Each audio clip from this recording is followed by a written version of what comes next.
दुबे जी प्रतिदिन की तरह आज भी सुबह सुबह पूजा से उठे ही थे कि तभी किसी से खबर मिली कि ठकुराइन अम्मा जी का देहांत हो गया।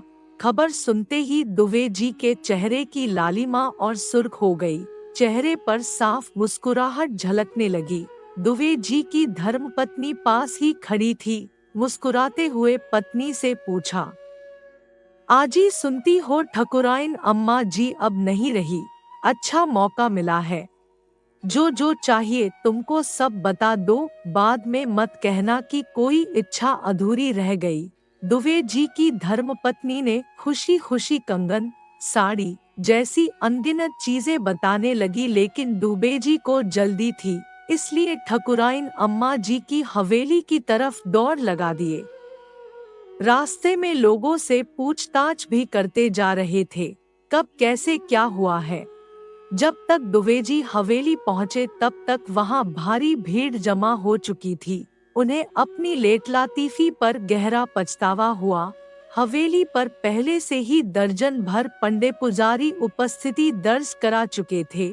वैसे तो ठकुराइन जी उन्हीं की जजमान थी, लेकिन मिला हुआ अवसर कौन चुकता है। जैसे चील, कौवे, गिद्ध शवों पर टूट पड़ते हैं, ठीक उसी तरह नजारा इस समय हवेली का था। ठकुराइन अम्मा जी की उम्र लगभग 85 साल की रही होगी। भरा पूरा परिवार, सम्मानित, धन संपदा से भरा खानदान, हवेली के लोगों का पूरे समाज में खूब रुतबा था।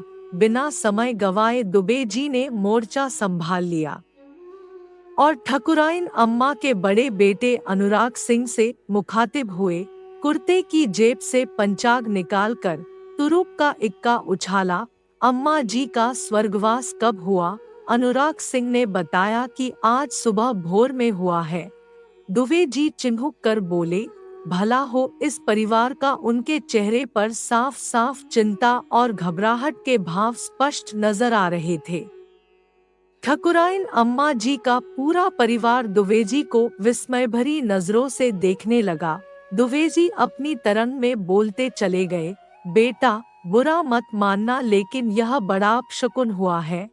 पंचक अमावस्या और शनिवार के दिन ब्रह्म मुहूर्त में अचानक स्वर्गवास हवेली के लिए शुभ संकेत नहीं है।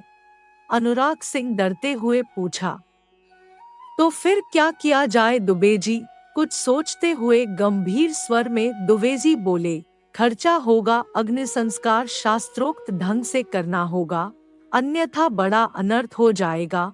ठकुराइन अम्मा जी का पूरा परिवार दुबेजी के हाँ में हाँ मिलाने लगा। अपना सिक्का जमता देख दुबेजी ने अपने आसपास खड़े पंडों पर नजर डाली। सब उनकी बात का समर्थन करने लगे। कुछ समय के लिए माहौल में भय और खामोशी छा गई।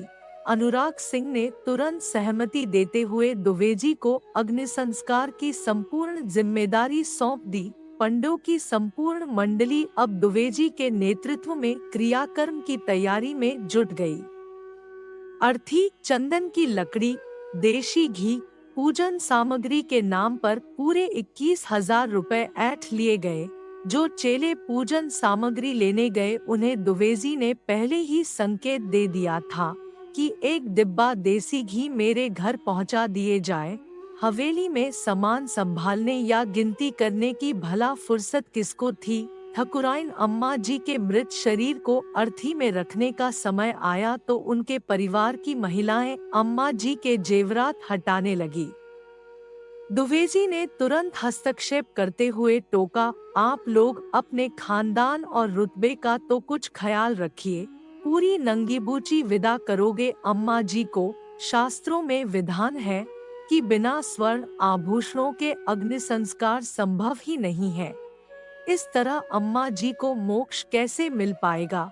बड़ी बहू ने पूछा। फिर इन स्वर्ण आभूषणों का क्या होगा?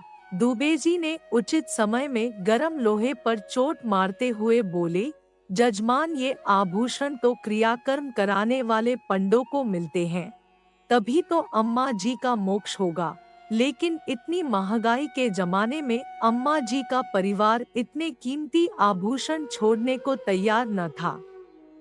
कुछ समय तक तर्क वितर्क होते रहे।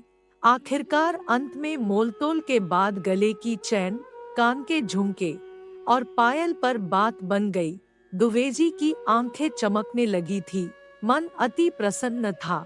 आखिरकार अब समय आया था जब उनका दाव लग गया था। दरअसल कुछ साल पहले इन्हीं ठकुराइन ने दुवेजी की दुकानदारी बंद करवा दी थी।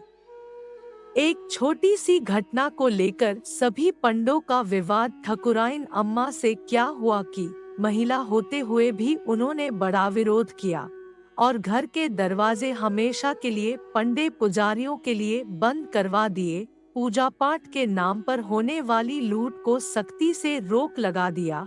2-3 साल से कितने बुरे दिन निकले थे इस जमात के।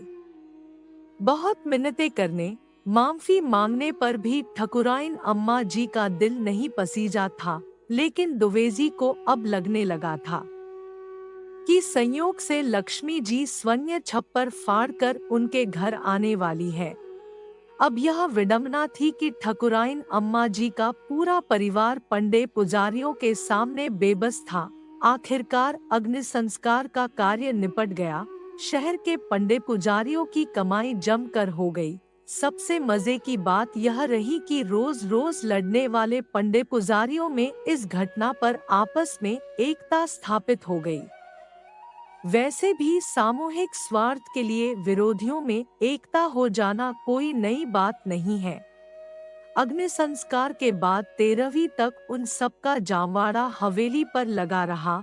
दुवेजी और उनकी पूरी मंडली सुबह से शाम तक हवेली में सेवाएं देते। प्रवचन, कीर्तन, शास्त्रों पुराणों का प्रवचन सुबह से शाम तक चलता रहता। दुबेजी अपने प्रवचन से श्रोताओं को अच्छे सुंदर ढंग से समझाने का प्रयास करते कि इस समय अवधि में मृतक परिवार के द्वारा जीव आत्मा को मोक्ष दिलाने के लिए क्या क्या उपक्रम करना चाहिए। इस आयोजन से मिल रही संतुष्टि से ठकुराइन अम्मा जी का संपूर्ण परिवार नतमस्तक था। उनके मन में कोई संशय नहीं था कि अम्मा जी को अब मोक्ष न मिलेगा। हवेली की तिजोरियां पूरी तरह से खुल चुकी थी। लोगों में मलाई चाटने की होड़ लग चुकी थी। अब 13वीं की तैयारी जोरों शोरों से चल रही थी। दुवेजी 13वीं के साथ साथ लगे हाथों बरसी की रस्म भी निपटा देना चाहते थे। समझदारी भी इसी में है कि संवेदनाओं को सही समय पर ही कैश करवा लेना चाहिए। शायद दुबेजी की यही मंशा थी। आधी रात का समय था। दुबेजी चारपाई पर लेटे थे। पास बैठी उनकी धर्मपत्नी जी उनको समझाते हुए कह रही थी, सुनिए जी, अगर बात बन जाए तो आप अपने लिए एक गर्म कोट भी मांग लेना। अपने छोटे बेटे की शादी में कोट पहनकर खूब जमेंगे। और रोहित कब से बाइक लेने को कह रहा था। ये बातें सुनकर दुवेजी मुस्कुराने लगे। दूसरे दिन हवेली जाते ही दुवेजी ने कर्म के दिन की पूजा पाठ दान दक्षिणा की लिस्ट अनुराग सिंह को सौंप दी। दुबेजी की नजर में लिस्ट बहुत संक्षिप्त थी, लेकिन उसमें काफी कुछ था। 51 ब्राह्मणों का भोज, सभी को वस्त्र दक्षिणा के रूप में 1100 रुपए प्रति ब्राह्मण को। इसके अलावा वस्त्रभूषण समेत घर गृहस्थी के सभी सामान लिखे थे। लेकिन लिस्ट में गरम कोट और बाइक देख के अनुराग सिंह का माथा ही ठनक गया। दुवेजी की कलाकारी की अब परीक्षा होने लगी थी। अम्मा जी के परिवार को इस अटपटी बात पर संतुष्ट करने के लिए दुवेजी ने अपनी बात सबके सामने इस तरह रखी, जजमानों के जीवन कल्याण और शुभ तत्व की रक्षा करने के लिए ये सब जरूरी है। आप मोटरसाइकिल की बात को गलत मत समझे, क्योंकि जीव आत्मा द्वारा वैतरणी पार कर मोक्ष होना गाय की पूंछ पकड़कर ही संभव है। लेकिन आज के आधुनिक जमाने में हम पंडों को शहर में गाय पाल पाना संभव ही नहीं है। इसलिए उसके विकल्प के रूप में मोटरसाइकिल एक सर्वोत्तम साधन है। वह हमारे काम भी आएंगी और उसका पूरा सदुपयोग भी होगा। इसलिए अम्मा जी की आत्मा को मोक्ष भी मिल सकेगा। गरम कोट भी इसलिए लिखा है कि सर्दी, गर्मी, बरसात तीनों मौसम का ख्याल तो रखना पड़ेगा। जो भी जजमान हमें दोगे वह सीधा अम्मा जी की आत्मा को मिलेगा। दान दक्षिणा में जजमान अनाकानी नहीं करना चाहिए, नहीं तो श्रद्धा विलुप्त हो जाती है।